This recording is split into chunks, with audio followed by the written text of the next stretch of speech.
गुंजन घर की लाडली थी और हर माँ बाप की तरह उसके पेरेंट्स ने भी अपनी इकलौती संतान की शादी खूब धूमधाम से की। गुंजन अंगद से शादी करके अपने ससुराल आ गई थी और उसकी पहली रात भी काफी खूबसूरत गुजरी।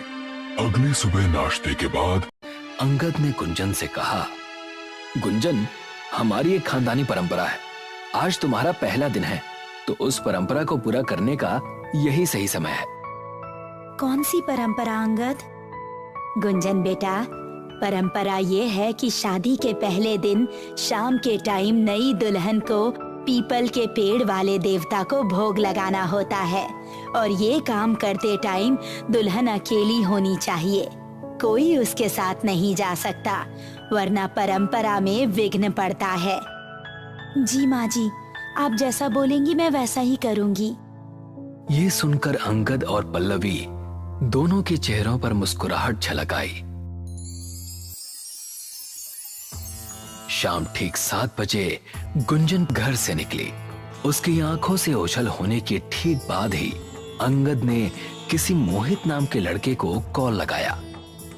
वो यहाँ से निकल चुकी है, तू तैयार है ना? यार अंगद, थोड़ी देर हो जाएगी यार, मैं बस पहुंचने ही वाला हूँ। उसे यहाँ से जाते हुए सभी लोगों ने देखा है, यही ठीक मौका है, जल्दी से वहां पर पहुंच, समझा? इस तरफ गुंजन जंगल की तरफ तेज तेज कदम बढ़ा रही थी। जंगल से आती जानवरों की आवाजें उसे काफी हद तक डराने में कामयाब हो रही थी। बड़ी अजीब रस्म है, बस इसको पूरा कर दूं और भगवान मुझे सही सलामत घर वापस पहुंचा दे। अब कुछ ही दूरी पर गुंजन को एक बड़ा सा पीपल का पेड़ नजर आया। शुक्र है मिल गया। उसे इस बात की खबर तक नहीं थी कि कोई और भी इसी समय पर उसे घूर रहा है। पेड़ की डाली पर एक सुहागन बनी औरत बैठी अपने पैरों को हिला रही थी। गुंजन को जैसे ही उसकी पाजेब की छन छन सुनाई दी, उसने नजरें उठाकर देखा। उसका भयंकर रूप देखकर उसकी चीख निकल पड़ी। इस तरह ये आवाज दूर से आ रहे मोहित के कानों में गूंजी। अबे, अभी तो मैं उसके पास पहुंचा भी नहीं, फिर ये ऐसे कैसे चिल्ला रही है? मोहित अब तेज कदमों से उस तरफ भागा। उसने देखा कि पेड़ के पास गुंजन एकदम ठीक ठाक खड़ी है। आप ठीक तो हैं? जी हाँ, मैं एकदम ठीक हूँ, घबराने की जरूरत नहीं है। ऐसा कहकर गुंजन मुस्कुराती हुई वहां से चल दी। मोहित अपने मुंह ही मुंह में बुदबुदाया, अब तक तो ठीक ठाक थी, लेकिन अब नहीं रहने वाली। ऐसा कहकर मोहित ने अपनी पॉकेट से चाकू निकाला और उसे लेकर गुंजन की तरफ भागा। जैसे ही गुंजन ने उसकी आंखों में देखा, मोहित खौफजदा हो गया और उल्टे कदम बढ़ाते हुए वो जमीन पर गिर गया। तभी एक जोरों की चीख फिजा में गूंजी और फिर गुंजन छम छम करती हुई वहां से चली गई। अब उसी पेड़ की एक डाली पर मोहित की लाश लटकी थी, जिससे लाल लाल खून नीचे टपक रहा था। पता नहीं इस मोहित ने अपना काम किया कि नहीं, वो तो फोन भी नहीं उठा रहा। तभी उसे पाजेब की छन छन सुनाई दी। उसने देखा कि गुंजन वापस घर की तरफ आ रही है। मैंने पीपल देवता को भोग लगा दिया है। ऐसा कहकर अपने कमरे में चली गई। ये मैंने किस आदमी को काम दे दिया, उससे एक औरत नहीं मारी गई। शिट! गुंजन अपने कमरे की हर एक चीज, हर एक दीवार को गौर से देख रही थी और उसके चेहरे पर खुशी नजर आ रही थी। यही तो मेरा आखिरी सपना था, अपने ससुराल में रहूं और वो सभी सुख उठा सकूं जो एक सुहागन को नसीब होते हैं। रात को जब अंगद अपने कमरे में पहुंचा तो गुंजन दुल्हन बनी हुई बेड पर बैठी थी। क्या बात है, हमारी सुहागरात तो कल हो चुकी है ना, फिर आज दोबारा तुम दुल्हन कैसे बनी बैठी हो? मेरे लिए तो हमारी सुहागरात आज ही है। सुबह के टाइम गुंजन और अंगद अभी सो ही रहे थे कि जोर जोर से अंगद की बहन सृष्टि दरवाजा पीटने लगी। ये सुनकर वो दोनों ही उठ गए और गुंजन ने दरवाजा खोला। भाभी, आपको जरा भी तमीज नहीं है, कि जॉइंट फैमिली में कैसे रहा जाता है। क्या हुआ सृष्टि? जॉइंट फैमिली में इस टाइम बहुएं नाश्ता बनाना शुरू कर देती हैं और आप तो अभी तक गधे बेचकर सो रही हैं। ये सुनकर गुंजन चुपचाप किचन में चली गई। भैया, आपके उस किलर से तो कुछ नहीं हुआ। मैं सोच रही हूँ इसको किचन के अंदर ही खत्म कर दूं। सबको यही लगेगा कि किचन में काम करते समय जलकर मर गई। ये सही आइडिया है। मैं अकेले ही इसको ठिकाने लगा दूंगी। राजेश, पल्लवी और अंगद तीनों घर से बाहर निकल गए। अब सृष्टि किचन की तरफ चली गई। वहां जाकर उसने देखा कि गैस पर रखी कढ़ाई में तेल खौल रहा है। वो दबे पांव गुंजन के पीछे गई और एक ही झटके में उसने गुंजन की चुटियां पकड़कर उसका मुंह खौलते हुए तेल में दे दिया।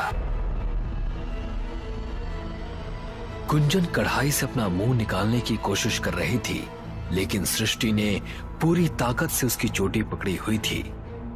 अब आएगा तुझे मजा। अब तू खत्म हो जाएगी और तेरे सारे दहेज और जेवरों पर हमारा हक हो जाएगा। कुछ ही देर में गुंजन ने छटपटाना बंद कर दिया। अब सृष्टि ने उसे छोड़ दिया और गुंजन ने अपना मुंह कढ़ाई से निकाला। ये कैसे हुआ? सृष्टि ने देखा कि गुंजन का मुंह पूरी तरह सलामत है और उसके चेहरे से उबलता हुआ तेल टपक रहा है, लेकिन वो उसको जरा भी नुकसान नहीं पहुंचा पा रहा। तुम लोग दहेज के लालच में बहू को घर लाए थे ना? अब देख ये बहू कैसे तुझे माला माल करती है। ऐसा कहकर उसका मुंह कढ़ाई में दे दिया।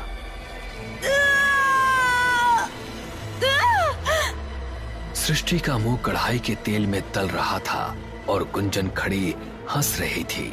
गुंजन की आंखें इस समय लाल लाल चमक रही थी। अब सृष्टि का चेहरा भी जल भुनकर बदसूरत हो चुका था और वो खत्म भी हो गई थी। गुंजन ने उसको छोड़ा तो वो जमीन पर गिर पड़ी। मेरी ननद जी, ये क्या हो गया है आपको? गुंजन की चीख सुनकर सभी पड़ोसी और बाकी परिवार वाले घर के अंदर पहुंचे। सृष्टि की मौत का खौफनाक मंजर देखकर सभी की रूह कांप उठी। सृष्टि, ये कैसे हुआ? ननद जी से मैं कह रही थी कि ये काम मैं कर लूंगी। इन्होंने मुझे घी का डब्बा लेने स्टोर रूम में भेजा था और जब मैं वापस आई तो। ये कहकर गुंजन फूट फूट कर रोने लगी, लेकिन अंगद और उसके माँ बाप को गुंजन पर भरोसा नहीं हो रहा था। अब इसी तरह दिन गुजरे, हफ्ते बीते और अब पूर्णमासी की रात आ गई। आज गुंजन ने अंगद को जल्द ही कमरे में बुला लिया और फिर उसे सुलाकर कमरे से बाहर निकली। अपने कमरे में पल्लवी अभी भी गुंजन को मारने के बारे में ही सोच रही थी। पता नहीं क्या खाकर आई है ये, कमबख्त मरती ही नहीं। तभी उसे बाहर का मेन डोर खुलने की आवाज आई। इस समय मेन डोर पर कौन हो सकता है?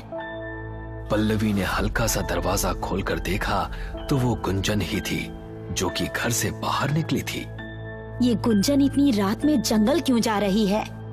अब पल्लवी भी दबे पांव उसका पीछा करने लगी। वो चुपचाप गुंजन का पीछा करती रही।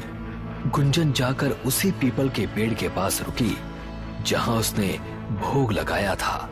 उस पेड़ के ऊपर कई सारे कौवे उड़ रहे थे।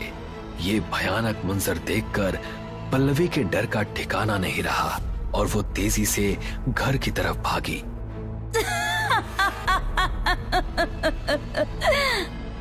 पल्लवी भागी भागी अपने घर पहुंची। वो सीधा अपने कमरे में गई और बेड पर ढेर हो गई और पल्लवी को बहुत तेज बुखार हो गया था।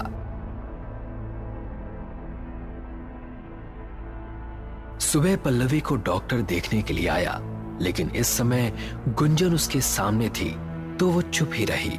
राजेश और अंगद पहली बार पल्लवी को इतना डरा हुआ देख रहे थे, इसीलिए वो हैरान थे।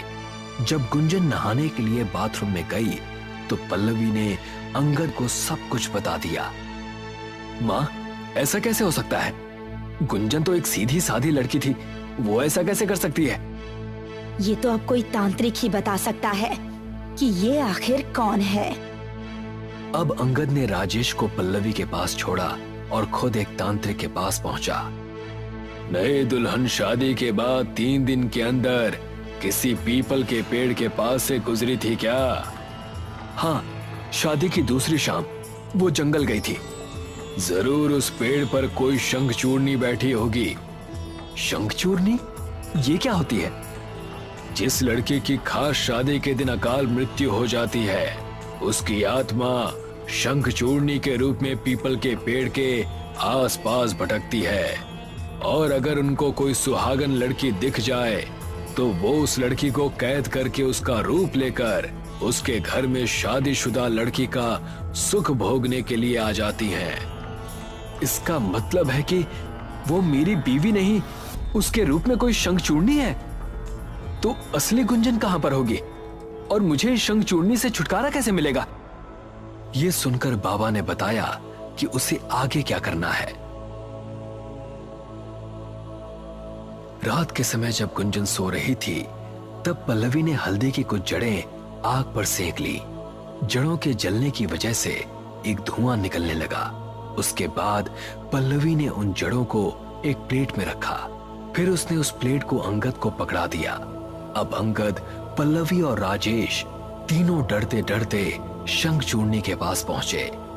अंगद ने प्लेट ठीक उसकी नाक के पास लाकर पकड़े रखी। उन जड़ों से निकलते धुएं से वो अचानक से जाग उठी और ना जाने कैसे उसके धुएं से वो डरने लगी। वो चीखती चिल्लाती पागलों की तरह घर से भाग निकली। अंगद भी हाथ में प्लेट लिए तेजी से उसके पीछे पीछे भाग रहा था। वो जंगल में उसी पेड़ के पास जाकर रुकी, लेकिन अंगद उसका पीछा नहीं छोड़ रहा था। आखिरकार शंखचूड़नी ने एक मंत्र पढ़ा और वो उस पेड़ के अंदर समा गई। तभी चारों तरफ धुआं ही धुआं फैल गया। कुछ देर ऐसे ही रहने के बाद जब धुआं खत्म हुआ तो अंगद को असली गुंजन पेड़ के पास खड़ी नजर आई। गुंजन, तुम ठीक हो? गुंजन ने डरते डरते अपनी आंखें खोली। अंगद, वो बहुत भयानक थी। उसने मुझे इस पेड़ के अंदर कैद करके रखा था। मुझे डर था कि कहीं वो आपको और माँ को कोई नुकसान न पहुँचा दे। भगवान का शुक्र है कि आप ठीक हो। गुंजन के मुंह से ये शब्द सुनकर अंगद और पल्लवी को अपने ही नाम पर शर्म आने लगी और उसे मारने का प्लान उन्होंने हमेशा के लिए छोड़ दिया।